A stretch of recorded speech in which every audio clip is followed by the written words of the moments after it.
Coming up next on Insights on PBS Hawaii, how can Hawaii be more business friendly?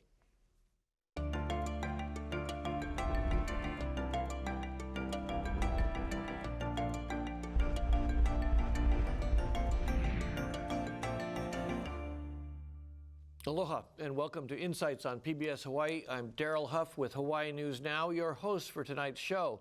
For the second time in 3 years, CNBC has named Hawaii the worst state in which to do business. The latest CNBC study released last week says Hawaii is a great place to live, but factors like workforce, infrastructure, and cost of operation make it hard to do business here. Not everyone agrees, though, including some entrepreneurs who say being based in Hawaii has helped, not hurt, their businesses.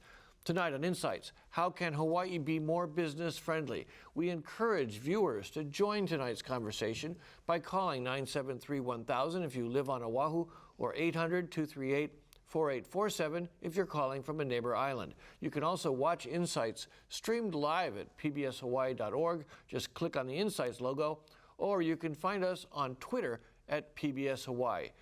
Now to our panel. Sherry Minor McNamara, not McNara, but Sherry Minor McNamara is the president and CEO of the Chamber of Commerce of Hawaii, a position she's held since 2013. The Chamber represents about 1,000 member organizations. Stevette Santiago is state director of the Society for Human Resource Management Hawaii chapter. She is also chief administrative officer of Waihata and Company Limited.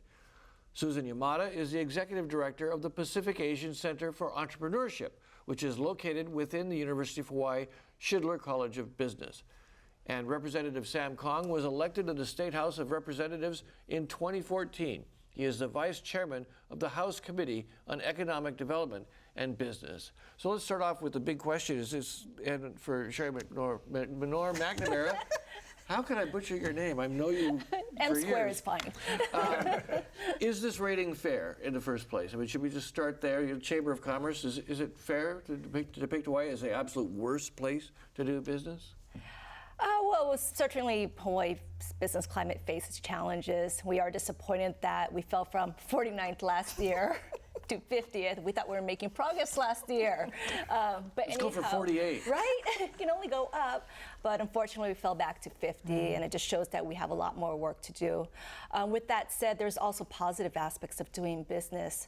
And so I think it's not apples to apples at all times. But with that said, once again, we still have a lot of work to do to improve the business climate in Hawaii. Steve Santiago with the HR Society, how do your members feel about this? I mean, is this kind of a consensus that this is really a difficult place to do business? From an HR perspective, is it really difficult? I think from an HR perspective, you'll get mixed feedback. I do think from our perspective, we see the up and coming, the rising stars, the students that are coming out of the different educational programs that we run here in Hawaii. And I think between the DOE and a lot of employers taking a vested interest in developing the next generation of employees and staff for our state, I think there's a lot of programs out there that maybe it's just not as apparent where they are and what we're doing, so it's a matter of connecting the dots. So I do think that the rating was fair, but I do think there's a lot of areas that perhaps were overlooked. Susan Yamada from the Entrepreneur Institute? Entrepreneurship Center. Center at UH. What do you see? I mean, how difficult is it to start businesses? You help people get started in business. How difficult is it here? Well, it's super easy to start a business. Sustaining a business now, that's a whole nother ballgame. But you know what we encourage entrepreneurs to do is look for markets where being in Hawaii is an advantage. Alternative energy, astronomy, ocean science, all those types of things. Hawaii's a great place to do business. If you have a competitive advantage to being in Hawaii, then it's not a detriment, right? I mean, I don't think we should be surprised that we're 50th. We're always flirting with last place. So you can argue, should we be 48, 49, or 50? It's tough. You're in the middle of the Pacific Ocean. Everything's got to come in. You're already at an inherent disadvantage. So begin to look for reasons why being in Hawaii is good. Is your proximity to Asia good? You know, can you do things here like raise crops 365 days a year?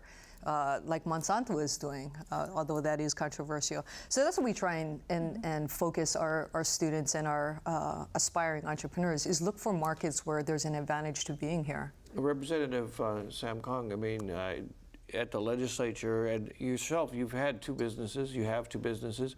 What's it like? What are the biggest roadblocks you face to starting a business or running a business in Hawaii? Well, just the high cost of living probably hurts everyone. But I want to make a comment on this. We rank 50th, yes. Quality of life is #1. The reason why is because it actually costs to have this quality of life that we have. It's not free. So in other words, tourism is such a big market that we have, our biggest, that we have regulations in order to sustain the quality so the tourists can enjoy. This costs us here locally, businesses, because we have to pay for the police, everything else in between. So it's not surprising that we are ranked 50th because our quality of life is #1. Let me ask Sherry Minoru McNamara. Very good. How much Say that again? damage, though, does this rating itself do? Because does this rating create a self-fulfilling prophecy where people offshore who might be thinking of investing here look at a rating like that and go, maybe I'll put my money somewhere else? Well, certainly, I think it does have some negative impact that once again we are ranked last, but that's why it's even more critical to leverage Hawaii's positive sides. And as Susan mentioned earlier, we are strategically located in Asia Pacific region. And so what we're hearing is a lot of companies, for example, from Japan, they want to expand to the mainland market, but they figured, let's try Hawaii first, because of the proximity to Japan, the culture, the friendliness of the people, and so they end up setting shop in Hawaii and seeing what kind of challenges we face here and expand to the mainland market. So once again, there are some positive aspects of doing business in Hawaii, and that's why it's even more important for our state to promote that and to ensure a positive message is sent out, and that, yes, while the cost of doing business is high here, we also have the good side of doing business in Hawaii. All fine and good, but let me ask Susan Yamada, I mean, venture capital attracting investors into Hawaii, I mean, it's a very real challenge, isn't it? And when you see businesses trying to start up and be sustained, they need to be able to borrow money from somewhere. And access to capital is one of the issues. We didn't rank too low there, I think 37 or so. But you know, how much of a problem is it if people get a really bad rep for Hawaii? So I think, you know, everything starts with a good idea. If you have a good idea that's scalable, and you have a good team that you can put together, which goes back to the whole workforce issue, you know, you can get money in Hawaii to start up. The Hawaii Angels have been, it's an angel investment where you give startup to really high risk, early stage startups. They've been around since 2001, 2002, I think. And you know, significant investments have been made to startups. So it's a great way to start and to get, you know, money to hire people, get your proof of concept and things like that, and enter the market. You can go, if it's a great idea, you can go to Silicon Valley and raise money. I mean, good ideas will find money. It's a matter of having a good idea and getting it to that stage. I think the biggest issue is having experienced entrepreneurs to be able to manage a high growth startup is more of the issue we have here, as well as experienced teams in order to get the startup to that next level. You know, the biggest ding that we took in this report was that might have been discussable is the workforce category. And let me go to Stevette Santiago from the HR industry. What is it that our workforce, what are the deficits that they found in our workforce that they held against us? And I think that from what I recall from the study, it was the education level, the skill sets. Part of that dovetails into the cost of living and the wage living jobs. I know that we've done a lot as a state to try to get us to that wage living level, and I think it's going to be an ongoing process for any state in this economy at this time. And I think there's a lot of positive things, you know, from the HR Association and what we're trying to do to educate, especially the small businesses, that we realize that they don't really have somebody helping them with their people strategies, their talent management, their compensation systems. Yet whether you're a 10,000 size company or you're a 50 size company, the same practices hold for your organization. So I do see the tide starting to turn, because we're really trying to get in to really educate the HR folks that run the small businesses for their owners, as well as those that have a function like ours that are in HR. We're trying to change the tide. Let me ask though, you know, one of the big factors in here was, as you mentioned, education. Yes. I mean, is that we've talked often about the trouble with our public schools. We've talked often about UH. I mean, is there an issue for employers coming here and trying to get a good workforce that our workforce isn't well enough educated? Like, again, I think you'll see two different opinions. We rank actually higher in one of the studies that I saw from our, Workforce Council, the state of Hawaii, is we actually rank a lot higher on the amount of graduates all the way through the associate's degree than the rest of the U.S. I think where we start to see some challenges is in the bachelor's degree and your graduate areas. But again, we're also a state that you see a lot of economic growth in our green jobs. So not necessarily all of the green positions require that level of education. So again, I think it's a balanced. It depends on what industry you're in. We have a lot of industries that I think are growing here in Hawaii. That it's a matter of trying to connect the dots. Samkong, is the legislature conscious of this kind of perception, and does the legislature even care about this kind of perception? Do you guys talk about it? Say we got to do something to improve our climate. Is that a big issue? Yes and no. I'm talking to some people, like I was saying, the cost of living.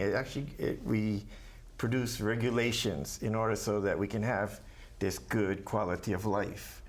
But addressing the regulations, it's a little difficult because people see things for the benefit, and most legislators with a good heart want to do what is right for the people. It's the unintended consequences sometimes that fall out, such as even minimum wage. It's really interesting. People think, okay, we want to increase the minimum wage, but the unintended consequences is the workforce experience tends to drop because we're no longer hiring these high schoolers to take these positions.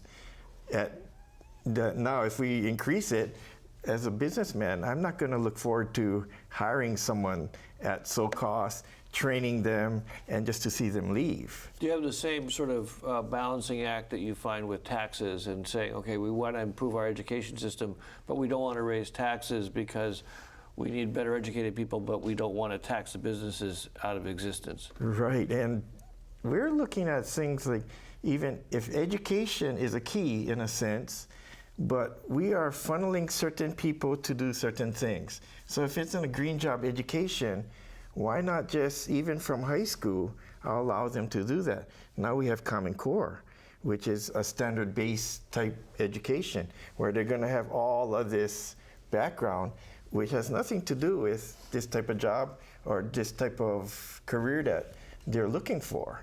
So maybe we could even change how we educate and start from a younger generation or age, that they can actually look, this is what I like to do, this is what I should focus on, and never mind if I'm an art, why the math?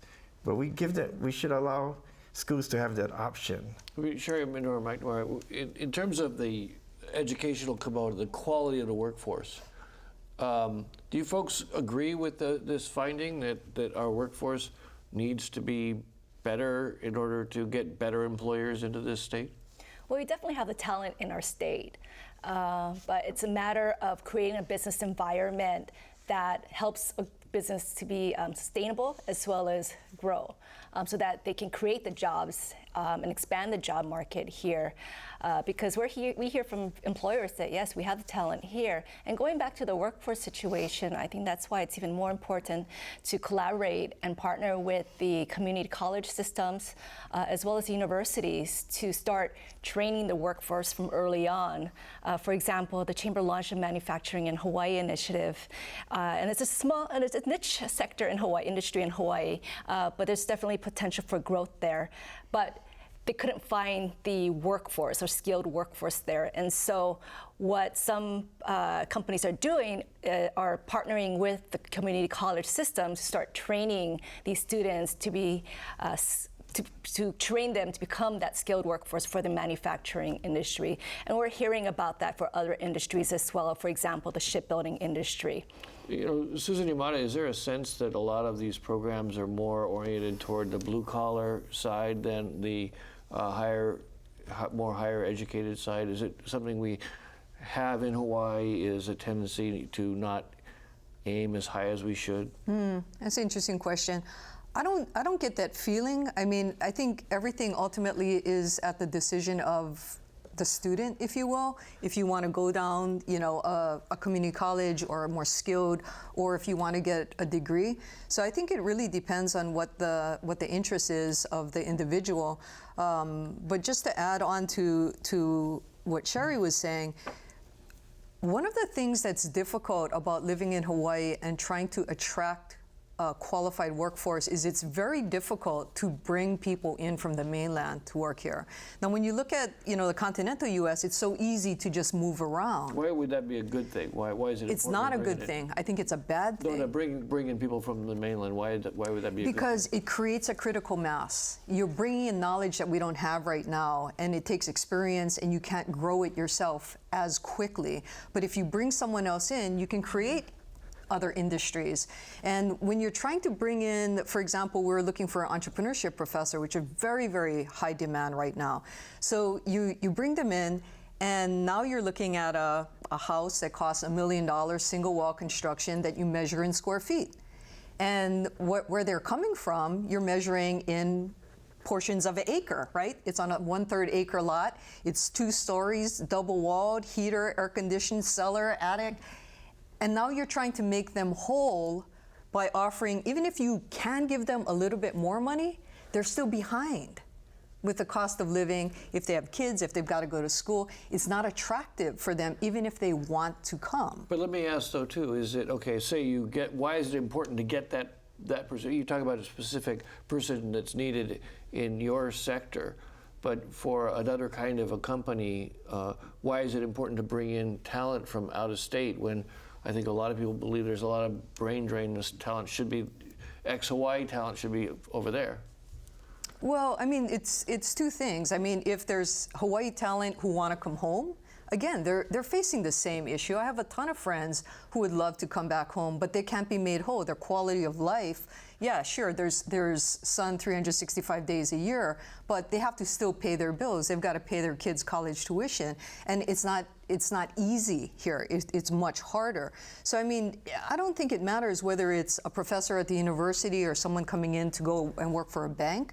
That one person has this ripple effect among so many different people. If you think of one professor and how many students are really good entrepreneurs, any good professor can touch, it's staggering. Same thing if you bring in someone from the mainland to work as a senior manager at a bank, for example. I mean, they bring in whole different ways of thinking. It might be different, and that's what I think we need. I think we need to shake things up. Let me ask Steve Santiago, when employers do, what kind of things, in addition to what Susan has said, what kind of things, I mean, how big a problem is this, employers trying to attract good talent?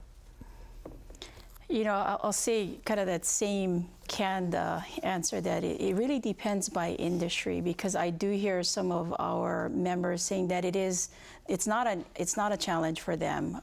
For others, I do hear that it is a challenge. So depending on the industry, again, that they're in, I did want to share a little bit as well that I think from a HR perspective, that if the employers that are having struggles in finding talent, I find the ones that are having the easier time, they're very active in creating that sort of organic pool. They're getting their name out into the community. They're actively involved in from the high school level. Sherry talked about being involved at the community college level. So I'll give you one example that what SHRM Hawaii tried to do to fill our brain drain of not having enough human resources professionals. I would go into class and students would think that human resources management was something that was confusing with DHS, Department of Human Services. When I asked them, what is this career, they thought it was something else. And I said, well, that needs to change. So when we ask ourselves, why aren't they knocking down our doors in our profession or industry, we've got to really ask ourselves, how actively are we going out to create that pool? Sam, as a legislator, these are the kind of problems people come to you with. What Susan described, the difficulty of getting people from the mainland because of the cost of living. I mean, do you really see much hope in doing something about that? Not that per se, but I have a strange question, if you don't mind me saying. The reason a lot of people get into blue-collar jobs is because that's the jobs available here, I think. You become an engineer. There are certain positions here, of course, but most of the jobs are on the mainland. Most people don't want to leave. They don't want to get into this type of career, knowing that where's the future for them here? So it's easier for them to go along and still be a blue-collar worker and make still good money, especially in the construction industry now. They're doing very well. So it's not, maybe it's a choice that a person makes for their future. It's not necessarily that they're qualified or not to do something else. They're aiming at the choices that exist, the targets that exist. Exactly. Let me ask Sherry McNamara on that point. When businesses do consider coming here and setting up shop or opening a unit out here, do you end up engaged with them, and what kind of issues do they have? Do they say, why would I open in Hawaii? I can't afford to pay people enough to live well there. We haven't really heard that much. I think in terms of the cost of doing business, what's different between our state and the other states is prepaid health care. And that's one of the biggest cost drivers. But when we talk to employers, that is, while it's one of the biggest cost drivers, they understand the importance of creating and maintaining a healthy workforce, because in the end, it pays dividends that way. Is it the Chamber's position that law needs to change? I don't think so, right? No, we have no position on that. But what we do here, once again, is that the cost of healthcare is increasing. I think it's about an average of $500 per employee.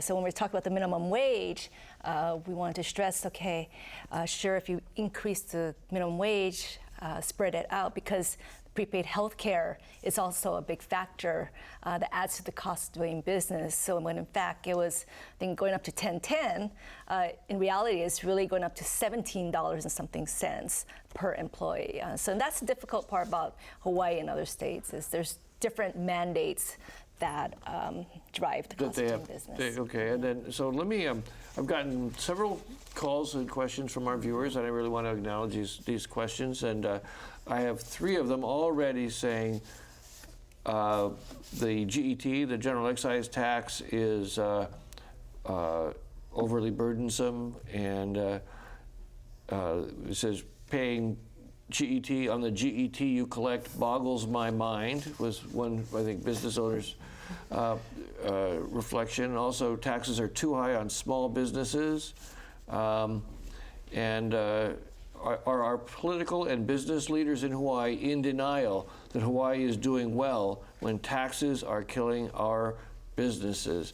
I think let's start with the legislator now. Okay, is there a sense that our taxes are just too oppressive? And did you find any way of lowering taxes this year? I think only on the most rich people, right? Right, correct. But I actually, of all people, like the GET tax system. Strangely as it may sound, even as a businessman.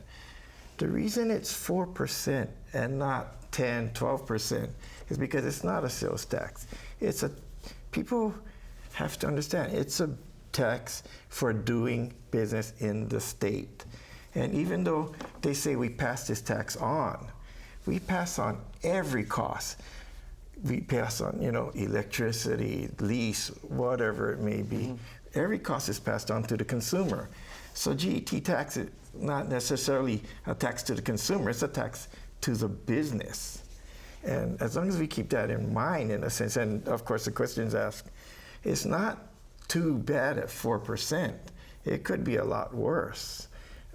If we go to a sales tax, it'll be much higher. Well, that's a perception issue too, right? Correct. And then, what has the chamber taken positions on the general excise tax? Well, generally, we're opposed to an increase in a GET. That has been our position. Obviously, that does drive up the cost of doing business. So we hear it from our members that has a significant impact. But in addition to taxes, I want to touch upon the regulatory aspect of doing business. And when you asked me about that question about mainland companies coming here and thinking about doing business, that's one of the factors they do consider, because what they're looking for is certainty. And a lot of times when you look at the process, and I'll bring this up, the TMT issue, controversial and recognized. Well, I have a couple of, what is it about the TMT? I've got a couple of callers that bring this up. One mentions it together with the super ferry, where projects are approved but then derailed due to local protests. Do we have an image on the mainland of anti-business in exchange for either environmental or cultural causes? Well, it certainly doesn't help the situation when superfair, TMT, GMO, other more polarizing, controversial issues come up, and there is no certainty or consistency to the process. And so once again, with TMT, while we understand and respect the cultural significance of the issue, they went through a 7-year process. They went through a community input process. And to now say no, that has a huge impact, because they're investing all these resources, all this money to ensure that the project is done right, and to stop it after that significant investment does hurt the image of doing business in Hawaii. So that's definitely one thing that we do here. Susan Yamada, you've shown quite a bit of understanding of the broader business climate. Do you agree with that these kind of things can really discourage business from investing here? I totally agree with Shari. I mean, I think, any startup business, what we need is certainty, as close to certainty and consistency as we can get. And, one of the things that affected the whole startup community was the Act 221, where it was supposed to be a 5-year plan. Where this was the tax on the tax credit for tech qualified, businesses. high-tech startups. And you had to there was all this due diligence done, and you had to be a qualified business. But almost every single year from the first year that it was passed, there's talk about major revisions and repeal. So investors are starting to get nervous about investing because they're not sure that the state is going to live up to the promise of this program. And that just causes all kinds of problems. So I think that there needs to be some political courage, if you will, to just say, no, it's going to be like this. And I agree as far as TMT. There was a long, drawn out. I mean, for 7 years, that's incredible, right? To do due diligence for 7 years, and then at the nth hour, when you're ready to go and you've made all of this investment, you have the equipment there to be stopped. That's not right in anybody's book, I think, if you're trying to do business. We've reached the midway point in our show. I've got to talk to viewers for a moment. Tonight we're discussing how to improve Hawaii's business climate. Please call, email, or tweet your questions and comments. Call 973-1000 if you live on Oahu, or 800-238-4847 if you're on a neighbor island. Stevette Santiago from the Human Resources Society. What is it that you folks feel would be the best way to improve the climate? We talked a lot about attracting people from the mainland, but just generally from the workers' perspective, do you think that are we overprotective of our workers? Does it hurt to the detriment of business? No, I want to touch on the quality of life, which we're number one on. And I think if we can focus on that and maybe expounding on that, why this is a great state to work in. So we take, for example, one of the programs and areas of concern for us is the when work works, or work flexibility atmosphere and climate in Hawaii. And the fact that we scored number one, I will tell you from a nationwide perspective, this is a growing issue because people are working harder, they're being asked to do more, and they're burnt out. So when you have the quality of life as number one. That says a lot. That speaks volumes, I think, for our state. So I think from the workforce perspective, I think doing things like again is how do we maximize this 24/7, 365 sunshine state, and how do we maximize the ability to give people that work flexibility? Real estate's it's expensive here to open up your business. Why do we have to do work in the same way from a business? Those are the things that we're concerned about and looking at. Let me ask along those lines, when people look at the quality of work from the worker's point of view, so many of these benefits are mandates in Hawaii. And so you're saying that's a good thing that we have those mandates and that we have mandated, for example, family leaves and so on like that?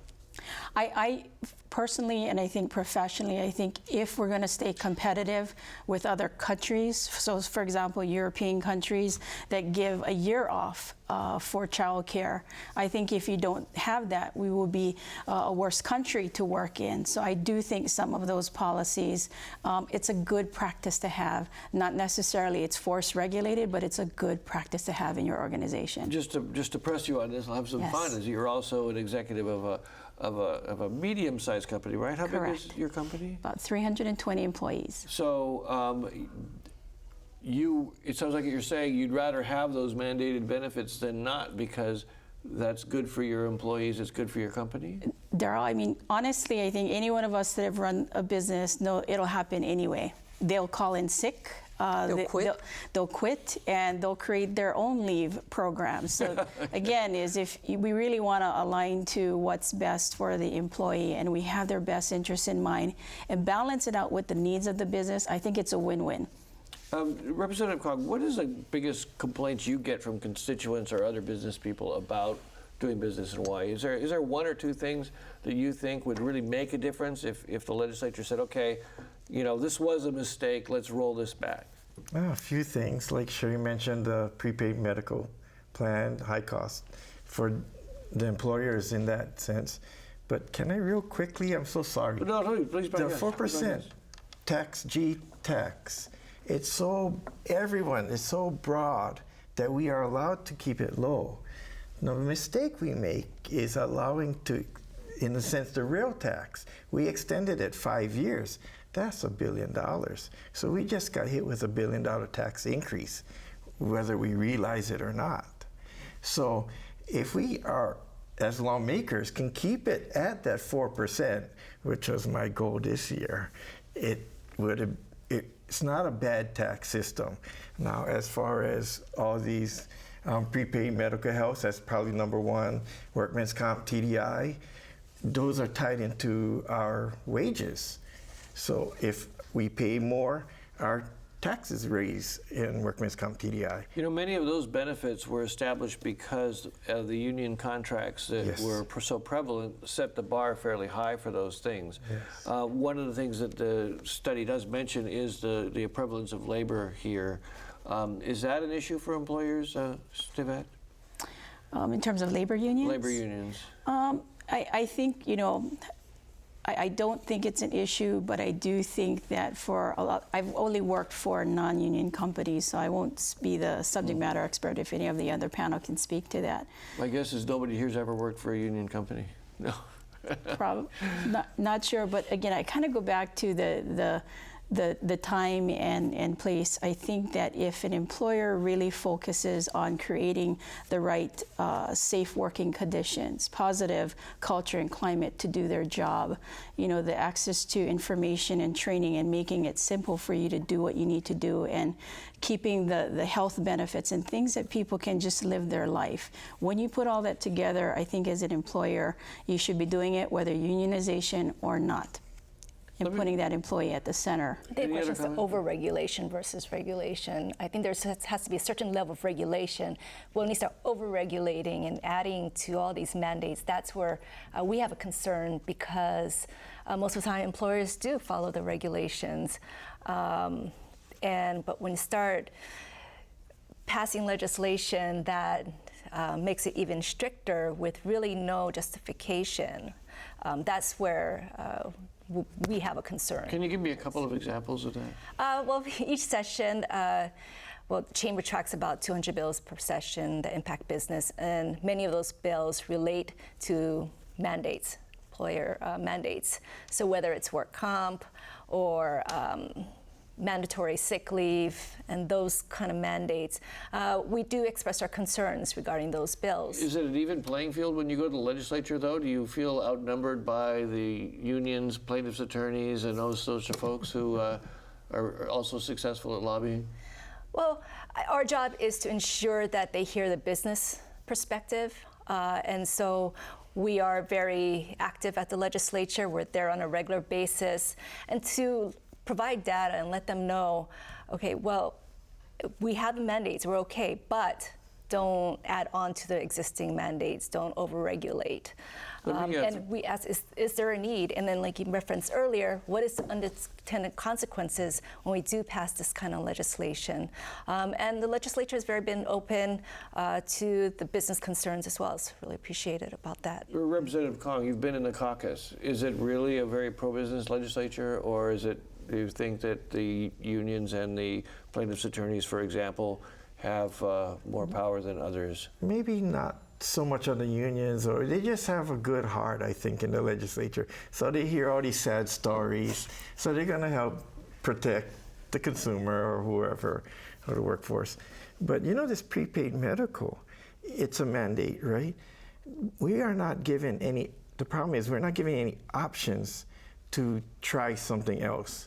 So let's say if we wanted to do casualty insurance for our younger generation, we don't have that option. So, just example. You mean like catastrophic? Right. As opposed to catastrophic insurance. So that would be insurance that if you just wanted to have insurance that would cover you if you got really badly injured, but you don't want insurance for the checkups and more routine stuff. That's what you're suggesting. Correct. Yes, exactly. So, just for example, when HMSA went up to $1,000, I went without insurance for a year and a half. So I calculated $1,000 a month, right? $18,000. What happened was I went to the doctor. My family went to the doctor, went to the dentist, everything. My wife had a biopsy, yada, yada, yada. It cost me $6,000 within that year and a half, even though it sounds like a big bill. But I saved $12,000 just by paying cash. So giving options, allowing us to operate sensibly is, I think, important. Because people are worried, you know, okay, because we mandate prepaid, and if we don't now, all of a sudden, we're not going to offer. That's not true. Business will still do business. We're not going to cut somebody off because somebody else is going to offer. Well, let me throw out this question then. And this actually you remind me of something, but we have a question about banks. When I first moved to Hawaii many years ago, there were a number of mainland banks here in the island. Now there are none. I suspect that their departure may be in response to some of the influences in an apparently business-unfriendly climate here in Hawaii. But I think that what many people have said is that we don't have a competitive business climate. So we end up with very few businesses, few banks, very few health insurance companies, not much competition. Let me ask Stevette Santiago, do companies have a problem with not a lot of competition for the benefits they have to provide? You know, the workers' comp insurance, how many companies can you really go to? Health insurance, you're pretty much stuck with limited choices, right? Would you like to see more variety and competition in those areas? Banking, again, those sorts of things. You know, I think it would be good that we had more competition coming in, especially for our limited vendors on our medical insurance selection that we have to choose from. We all know that there's a primary critical few. I will say, though, that they've also serviced our employees very well along those lines. I know that Representative talked about, you know, perhaps there's options for self-insuring as a business, that's another option. You self-insured yourself. Yes. So as a business, you do have a couple different options for you to choose from. But I do think, again, is the quality of life that we have sometimes in our organization and in others I've seen, that utility of the insurance is also offset. So if you're doing really well and promoting, again, a healthy workplace, a flexible workplace, then your quality of life and the usage of your insurance also sees the low utility. So there's a way to manage it. That is correct. Susan, Yamada, let me throw this out to you because it's kind of fun. One of the oh, she gets a fun one to say. Oh, that's not fair. It asks, what are the 3 best states and how might we emulate them for business? And so we have the list here. The number 1 was, I hope we all have the same list, Minnesota. Number 2 was Texas and Utah. What jumps out at you about those states in terms of what makes them friendly to business, and do we want to be like them? Well, personally, I wouldn't want to live in any of those states. Not just because of the weather, or? Go ahead, I'm sorry. Yeah, weather is one thing. I don't know, it's kind of surprising to me. I mean, Minnesota is the best state to do business in. It's kind of surprising to me. So they must be doing something right. I don't know enough about Minnesota to know. So they did really well with their economy, which I imagine is diversity of their economy. Quality of life was very high. Education was very high, number 2. And cost of doing business was not good, 35, but they overcame it with other factors. Yeah, I mean, it's surprising to me, that Minnesota would top the list, but But it doesn't surprise you to see Texas and Utah at the top, and why do you think so? Well, I think, Texas is a big growing state. There's a lot of tech going on in Texas. And I think a big reason is because they, went out and they tried to attract, high growth technology companies. And They have oil. Yeah, and oil money. And I think Utah also, is very business friendly as far as for startup activity. So I think both of them have policies, in place to help, entrepreneurial companies, to help businesses. And I think, it didn't happen overnight, but, they've kind of set their sights on what they wanted the business climate to look like, and they have the regulation and the right incentives, and they're attracting businesses there. I know Texas has attracted a lot of different high-tech businesses. What would we have to give up, anybody else want to throw in, to get to that level, do you think, of where just very open to business? Sherry? It's scary. But I mean, I think the balance, one thought was whether you'd have to, how much quality of life do you give up for those who are already here in order to become incredibly attractive to business? Sherry, is that a fair way of putting it? I think if we can start thinking of different incentives, because the common denominator, obviously, with these 3 states is that they do have incentives, whether it's tax incentives or other types of incentives, and leverage what our strengths here, as Susan referenced earlier.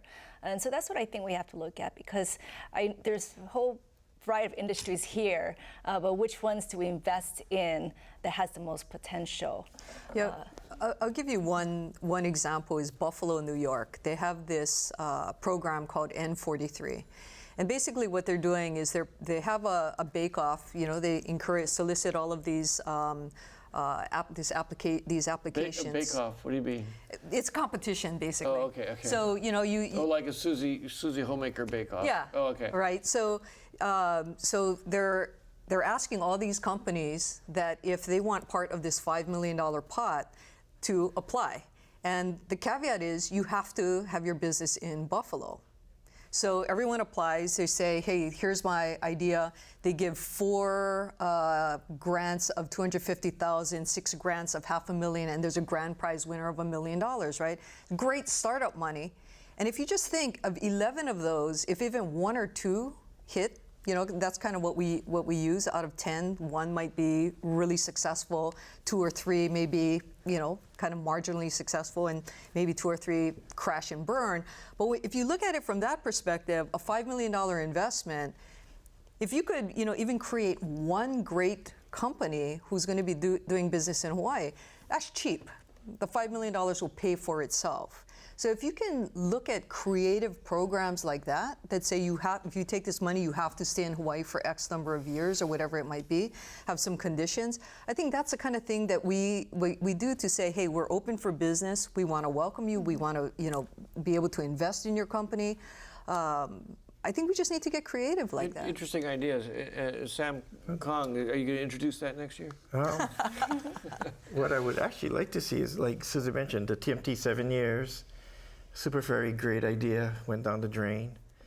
But if we have these projects, coming up, or let's say Google wants to start up on Maui, example, we should handpick someone to take them to the permit office, get them set up, and we not wait all this time. And okay, EIS maybe you have to do certain steps, but take them along quickly so they don't look at us and say, oh, it's going to take too long to build a building, so we can't even move in there. We might as well go to a different state and start up there. One of the things that reminds me of a little bit, because the legal administration, to a certain extent, did that with the Super Ferry. Is that fair to say? The panel, they tried to help them and so on, but ultimately the environmental regulations did them in. But in response to what Susan is saying, I've heard the argument at the legislature, and I don't know if you've heard this, of where we don't want to pick winners and losers with tax policy. We don't want to say, exactly. This is the upcoming industry, we're going to give them huge tax breaks, everybody else has to pay for it. Is that the kind of the dynamic you see there? They don't want to pick people? Exactly, but that's why offering them the help when they get here with their intent, not necessarily lure them with taxpayers' money, if that makes any sense. So, but if they show interest to doing business here, we should do all we can to help them along and get going. Sherry McNamara, do you think that's enough? That they would the help focus, or is there you actually need some change to attract business? It's a combination. Help provide assistance navigating the process here. But at the same time, we need to take a look at the regulations, what works, what doesn't, how to streamline the regulatory process, looking at the mandates. What should we eliminate, or what should we maintain, what works? So I think it's not just one solution, it's multiple. What did you think of the bake-off idea that Susan suggested? We have to, like Susan said, we have to start being creative, and that's something that sounds interesting. We might have to look into that and see how that works. The other thing that's come up now is one person points out the the overall cost of doing business is very high. One of the big factors is the cost of land. That also affects the cost of housing. We've already talked a lot we've had shows about the cost of energy and so on there. Is there something with the cost of land government should perhaps do? We've got Barbers Point out there still sitting empty, practically empty after so many years, that great piece of land. What do we not do well when it comes to this disbursement of land and stuff? Sam, do you have any thoughts about that? Well, political willpower plays a big deal in this. People say, not in my backyard, so if you do something, you're going to meet so much resistance, be it TMT even. So we have to actually be able to get our message across to the people that this is what will benefit us. Even the homeless situation now, would that be a better solution than having them at Kaka'ako? I don't know. But just throwing it out there. You also mentioned rail. I mean, a lot of people point to rail as being one of the big opportunities for business development in Hawaii, but it's construction again. And do we need more diversity in this economy? And what do you think, Steve? Do you think people need more choices? In terms of a rail? No, in terms of just more kinds of businesses instead of us focusing again on development and construction. I think diversity, absolutely. I do think that perhaps when we scored, and I look at our scores in the technology and innovation area, the states that you see that invest in that particular area, you normally see the innovation, you see the education fall behind that, and then you see the wage, the living wage all kind of in line with how well the state invests in technology and innovation. So I do think if we can expand and bring in and attract more of the Google-like companies to Hawaii, I think this is a great place that they are primed to work remote. You can do your business from the beach and have that quality of life and raise that. How do we balance all of the above and get these companies here? So I do think that the diversity is key, and in particular to that technology and innovation area, because that's where everything is, down to, now it's all your banking can be done here, and soon your home will be wired to your business and your banking. It's just around the corner. Let me ask, I got a letter here or a call from a viewer, and it comes back to something that was mentioned very high in the criticism from CNBC. Does the panel think that our poor infrastructure, we were talking about rail, for example, roads, public transportation, et cetera, hurt our business climate? Sam, you own a taxi company. How big is the condition of the road for you? Horrible. Even when I was a florist. Check this out. When I make my delivery runs, right? I'm the delivery boy for my florist of all things. I time it so that I'm not in traffic. So if it's something to town in the morning, I don't go till 9, 10 o'clock. If it's something west in the evenings, I'll make sure I hit it early or very late and let the customer know. So we have to do business that way and adjust. But the road conditions are dreadful. Why are we in this position? And is it just a matter of money? The state has money, but it's not even spending it. Correct. I'd like to get into the politics, but I better not of this. No, you're here. Come on. The city says that they've done all this road mile of work, right? I guess by lanes or whatever. But for some reason, when I drive the taxi, it's not the roads I drive on that they fixed. I don't know. It's a really disconnect I have. And I have no answer, no solution. I know that the gas tax will probably have to be put up in order to keep up with our road repairs, good or bad or otherwise. But now here we go again, the political will to do what is necessary. We'll see what happens.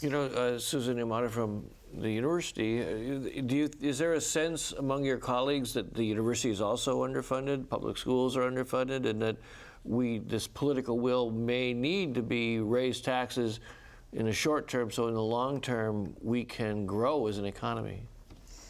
That's a complex question, and yes, are we underfunded? Yes, the amount of dollars that we're getting from the legislature has definitely decreased over the years, and there's a definite effect to that. Tuition's going up, deferred maintenance is accumulating, so. I think it comes down to having to make some very tough decisions now. You can argue, are we too late, or, do we still have time, or how long is it going to take to dig us out of the hole? But we have to make some real key strategic decisions right now. Where are we going to invest? In my mind, the pie is not getting any bigger. And so when you have 4% increases for, state workers that's taking a bigger and bigger piece of this limited pie, something else has to go. If we're going to address a homeless situation, something else has got to go. I think the governor's made it clear that he's not going to increase the pie any bigger than it is. So it's a matter of trade-offs now. And I think, we do have to take care of our current obligations. On the other hand, you need to spend some money and invest in the future, because that's what's going to ensure the pie can get larger. And that's where I think, the chamber and what I feel strongly is that, we've got to invest in startup activity. We have to diversify the economy, because at some point the music is going to stop, and then we're going to have all these skeleton buildings again in Kakaako, just like we did in 2008.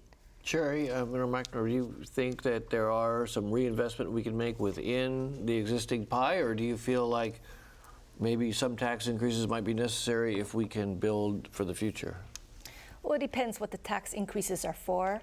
But once again, it comes down to foundation, building a better business climate. When you have a good business climate, you can attract more companies to invest in Hawaii. We can have a healthier companies that can create jobs, sustain jobs, and expand the tax base. So Let me go through some quick questions from our viewers now. Interesting points. What happened to the dune buggy business? What happened to the dune buggy business is a disgrace. That was the story about a dune buggy that basically couldn't get off the ground because the law didn't allow that kind of equipment. But it also seemed to be a little bit about the government not wanting to help that organization. Do you run into that, Stevette, where businesses will say, I'm not getting any help from the government, I'm really struggling here in terms of just understanding all the stuff I got to do? I do see it from the, I guess, from the user perspective. So when you have a business starting up, especially those that are coming in from the mainland and investing in Hawaii, and they're not sure where to go, where to start, because it's a maze. It's not easy to find information. And I'm not going to, really talk about, some of the forms that we get, or even if you have to go to one of the public offices, sometimes it's still, the original form that is maybe 20 versions behind sometimes. And I know that they're improving that, but I think sometimes getting access to the information that they need might be tough. Getting access to resources of where they should go to start to hire people. I've gotten people that have called me from the mainland to ask, where do I post jobs? Do we know about hire.net? I mean, so it's again, I go back to that connecting the dots and helping these businesses, because I think there's a lot of organizations trying to do a lot of the same things, and some do it better than others. And if we can just sort of collaborate to bring that package to these small businesses, like a one-stop, it'd make their life a lot easier. Okay, well, thanks very much. We finished our hour. It went really quickly. And next week, we're going to be talking about Hawaii's beaches and hiking trails and how they're a big draw for visitors and residents, but many are frustrated when access is blocked by government or private landowners. Are private safety and liability concerns enough to justify closing off public trails? And is there any legal excuse at all for private landowners to block public beach access? Next week, how accessible should our public lands be? That's next time on Insights on PBS Hawaii. I'm Daryl Huff. Ahui ho.